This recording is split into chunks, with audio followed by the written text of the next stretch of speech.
Uma vez surgiu a situação assim, quando nós morávamos num sítio, e aí o pessoal já estava cansado e expulso, aí melhorava, aí daqui a pouco vinha e ficava mais forte, as pessoas não controlavam, a pessoa era assim muito forte. E aí me chamaram, eu fui lá, né? Então quando cheguei lá, eu olhei a situação, eu disse, ó, Senhor, dá graça e sabedoria aqui, porque no teu nome não existe demônio que resista ao nome do Senhor Jesus. Né? Então, assim, tem que sair, em nome de Jesus tem que sair. Né? E aí eu disse, olha, gente, a questão aqui desse caso aqui, esse demônio só sai com aquela planta que a gente tem lá no jardim. E aí o pessoal disse assim, planta no jardim? O que você está falando, pastor? O que está falando? Que planta no jardim? É aquelas espadas de São Jorge. Aí a gente começa a bater nas pernas e a pessoa sai fora. O demônio sai fora. Aí ela começou a melhorar. Melhorou. Né? Tem outro caso, por exemplo, uma outra situação, uma outra experiência. Sério? Uma outra experiência foi assim, não, isso aí sai com um banho de água gelada. E ela tinha feito chapinha na cabeça. Aí já melhorou na hora. Ai, graças a Deus, tô bem. Ou seja, são manipulações emocionais que às vezes até brincam com o que é muito sério. Tem muitas histórias a respeito disso, mas na realidade, isso não quer dizer que a gente sabe mais do que os outros, não é nada disso não. É só que na realidade a gente precisa da graça do Senhor, para a gente poder identificar essas situações. E quando a gente pensa em espírito de engano também, eu imagino que vai além disso, né? Você tem um espírito de engano dentro da igreja, onde as pessoas são manipuladas, mas você tem também pessoas que vivem num mundo extremamente racional, né? E ele não consegue, por exemplo, avançar na fé porque o espírito de engano usa exatamente essa argumentação da racionalidade para que a pessoa não se entregue a Deus. Eu tenho entendido uma coisa, sabe? É o seguinte, quando nós vivíamos no mundo, eu vivia no mundo, nós vivíamos enganados. E tinha assim, as mais variadas portas onde você podia entrar e permanecer enganado. Né? No sentido assim, por aqui que você acha Jesus, é por essa porta que você encontra Jesus, aqui tem a paz para a sua alma, aqui você encontra a prosperidade. Então a gente vive enganado e Satanás faz com que as pessoas permaneçam enganadas. Quando a gente conhece o Senhor, e aí, ou seja, os nossos olhos são abertos, descortinados, e ou seja, o Espírito de Deus vem habitar dentro de nós, ou seja, o diabo vai tentar fazer de todas as formas que nós sejamos enganados, mesmo conhecendo a essência, a verdade que é o Senhor Jesus. Não é? E trazendo situações, subterfúgios. E essa foi uma coisa assim que aconteceu, por exemplo, especificamente na minha vida, que eu buscava ansiosamente encontrar a verdade, eu não sabia. Eu andei por alguns caminhos que não eram a verdade. Não é? E aí até que a verdadeira luz veio, brilhou no meu coração, e aí as coisas começaram a acontecer quando Cristo veio habitar dentro do meu coração. Mas o que a gente vê é que mesmo assim, nós vivendo hoje na luz, na verdade, ainda assim Satanás ele mantém e quer fazer, criando situações para que a gente seja enganado, mesmo conhecendo a verdade. Não é? E por isso que nós temos aquele texto que o Senhor Jesus disse, as pessoas falam, Senhor, mas nós expulsamos o teu nome, fazíamos milagres, operação de maravilhas, o Senhor disse, não conheço vocês. Né? Nunca os conheci. Né? Então, por quê? Pessoas que estavam dentro do contexto, que eu digo aqui, entre aspas, da igreja, né? Mas pessoas... Não, mais forte que isso é que Jesus vira para os fariseus e fala, vocês erram por não conhecer nem as Escrituras, nem o poder de Deus. Quer dizer, são pessoas que, teoricamente falando, é os que mais conheciam de Deus naquela época. Mais andavam com ele. Antes da gente continuar aqui, só aproveitar e mandar um abraço para o Reinaldo, lá de Goiás, né? Ele ligou para cá, participando, e está representando o estado de Goiás aqui conosco hoje. Então, um abraço para o Reinaldo e para todos aqueles que estão em Goiás e nos acompanham. Obrigado pela audiência aí. Deus abençoe também. Um abraço especial ao pessoal de Curitiba, né, que agora tem a Rede Super lá o tempo todo também. Né, o pessoal da PIB de Curitiba, que é a nossa parceira lá em Curitiba. Pastor Pascoal Piragini e toda a igreja. Deus os abençoe também. E a todos, né, que sempre nos honram com essa audiência. A gente quer saber de onde você está nos assistindo, então manda sempre aí sua participação, não só para comentar os temas, mas também dizendo de onde você nos acompanha, para que a gente registre aqui e honre aí você onde você está, né? Amém. Deixa eu até tocar no assunto com vocês, pastor, porque o espírito de enganação ele precisa ser desmascarado, né? Ele precisa ser exposto, ele não pode continuar porque ele traz divisão e a divisão é certa. E uma coisa que eu sempre aprendi é sobre a questão de discernir o Espírito Santo.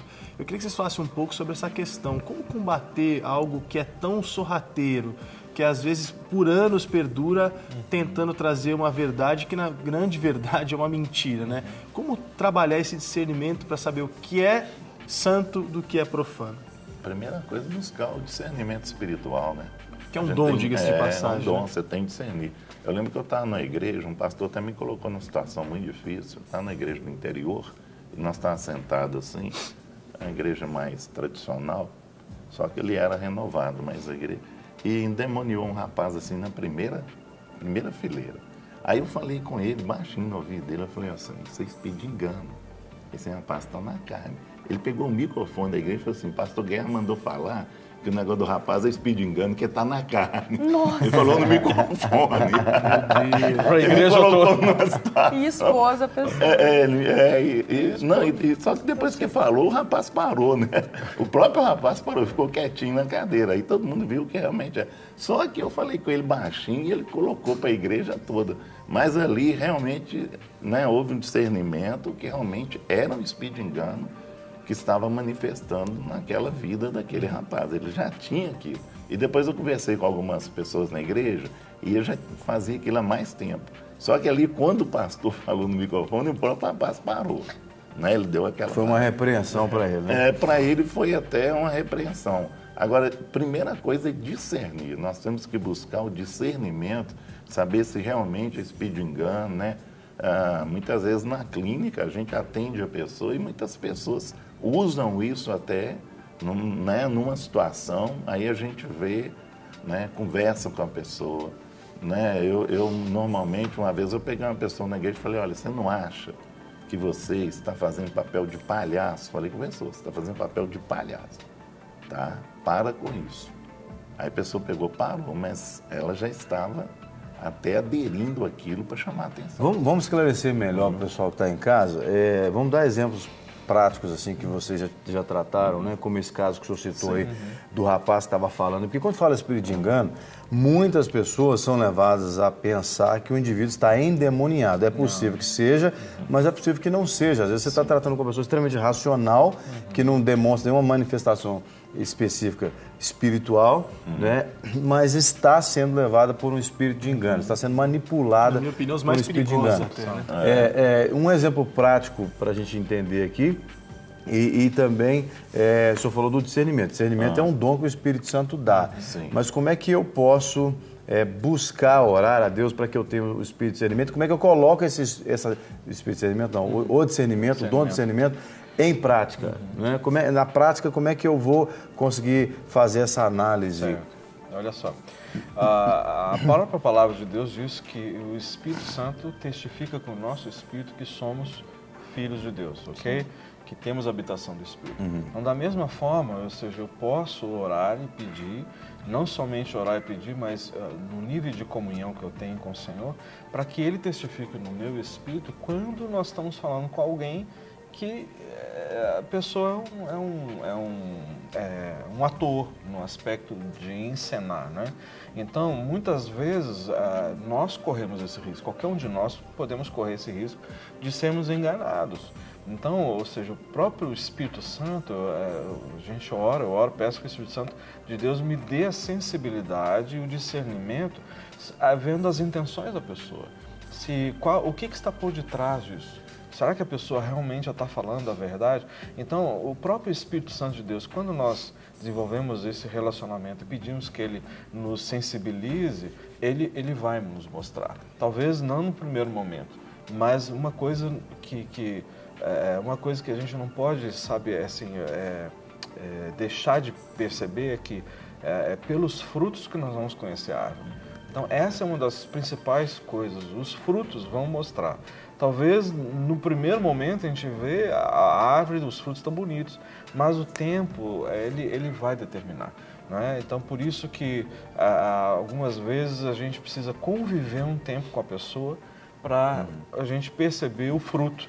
Se esse fruto vai permanecer ou é palha E podemos- vai passar. Podemos dizer que a pessoa também buscar a palavra de Deus, certamente vai livrá-la de ser enganada, né? exatamente. Porque a verdade é o contraponto do engano, né? Exatamente. Uma das coisas que eu já presenciei também é que a pessoa que tem um espírito de engano, ela até usa a palavra de Deus. Claro. Mas em algum momento ela vai ferir algum princípio Mas da ela vai, palavra. ela vai Daquilo que usar... ela fala, né? ela Isso, não de vai benefício usar, próprio, não em benefício da própria palavra. isso, Porque ela utiliza a palavra para qualquer... Por conveniência, Por conveniência particular, mas algum princípio ela vai ferir. E quase sempre esse princípio é de submissão à autoridade. Sempre tem um problema de submissão a pastores, de submissão aqui e lá, porque nunca ela consegue... É sempre onde nascem essas igrejas divididas, as questões divididas, não estou aqui citando nenhum ministério em si, mas a grande verdade é que esse espírito de enganação, ele acaba até fazendo aquilo que você diz, né, pastor Guerra? Ele engana a própria pessoa do seu próprio engano. Do Né? seu próprio engano. Agora, e a pessoa que ela nota que ela tem esse espírito de engano, que engana as outras pessoas, e é algo até inconsciente que ela está vendo que ela não consegue se livrar. Como se livrar dessa manipulação? Porque tem Como pessoas... alertar, né, Luciano? É, exatamente. Tem Porque pessoas tem que gente têm... que tem, você olha e fala, meu Deus do céu. E tem pessoas que elas notam que elas manipulam mesmo, mas não conseguem deixar de manipular. Uma das coisas que eu percebo, de umas atitudes que a gente, muitas vezes a gente toma, aí a gente tem que fazer uma cariação com a pessoa. A gente tem que entrar num confronto. Entenda que confronto não é aquela coisa de bater, agressiva, mas no sentido da gente checar as motivações, a gente chamar para por que você tomou essa atitude, não é? Por que você está agindo dessa forma? Sempre na luz. Tem que ser na luz, né? Ou seja, as escrituras falam sobre isso, não é? Então, e aí a gente vai ouvir a pessoa, e aí não tem como, sabe, como escapulir. Eu estava comentando com a minha esposa, tá dizendo a ela assim, olha, às vezes a gente tem pessoas que acabam sendo duros conosco, e muitas vezes a gente também acaba sendo duro, mas a gente entender que a motivação da pessoa não é nos amassar, não é nos destruir, mas no intuito de nos trazer a luz, ou seja, trazer o entendimento, porque muitas vezes quem está de fora enxerga muito mais do que quem está dentro, não é? Envolvido naquela situação, e muitas vezes a pessoa acostumou a viver daquele jeito. Então, e é o que muitas vezes acontece, né? A pessoa acostumou a viver daquela forma e isso já afetou até mesmo o caráter da pessoa. Tantos anos que a pessoa vive dessa forma e usa muitas vezes o seu potencial para manipular as pessoas em benefício próprio, não é? Então que ela acostumou, e aí as pessoas de fora, elas são usadas nesse sentido porque elas estão enxergando aquilo que a gente não enxerga. E algum exemplo? Eu só concluindo, aí conversando com minha esposa, assim, olha, mas determinadas vezes a gente acaba falando algumas coisas e a gente sabe que a pessoa vai entristecer, mas se a pessoa entender que a motivação foi para justamente edificar e abrir e descortinar os olhos, a pessoa vai agradecer. Muito obrigado que você foi amigo, não é? Foi irmão, não é? Não foi um inimigo. O inimigo não vai fazer isso. O inimigo vai querer que você permaneça dessa forma. Eu creio que um excelente termômetro que a gente tem é verificar na palavra de Deus, né? Como é que Jesus tratava com os fariseus, principalmente, né? Porque os fariseus conheciam, entre aspas, a palavra de Deus, né? E eram os doutores da lei.